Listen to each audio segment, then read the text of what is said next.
So someone wanted to know about neuro-ophthalmology's role in traumatic brain injury, or TBI, sometimes called post-concussive syndrome.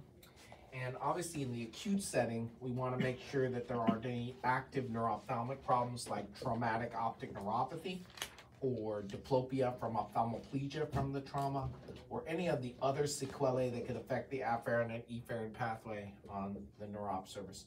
However, most of the patients that we end up seeing of TBI have been through the acute phase, all their imaging and their trauma has already been evaluated and treated.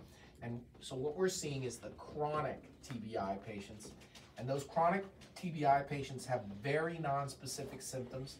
They have blurred vision, they have double vision, they have headache and eye pain, and they have photosensitivity. So these are very, very vague symptoms. However, it's important that you measure their acuity, do a formal visual field, assess their motility and their alignment, and make sure there's no uveitis or any organic intraocular or intracranial cause for their symptoms.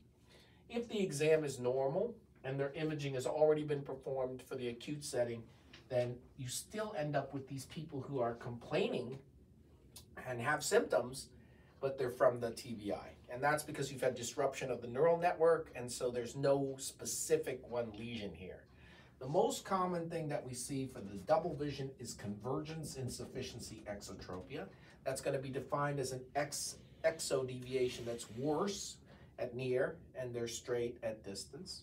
So it's an exotropia at near. That's what that prime means. The most common cause of the photosensitivity is not intraocular disease, but just cortical hypersensitivity to light. So they have a normal eye exam. And the most common cause of blurred vision in this setting is usually refractive error. However, accommodative insufficiency and advancement of presbyopia need to be evaluated with retinoscopy refraction, cycloplegic refraction. So chronic TBI often has things that sound bad, double vision, blurry vision, photosensitivity, but aren't bad because there's no eye exam. Make sure it's not a convergence or accommodative insufficiency.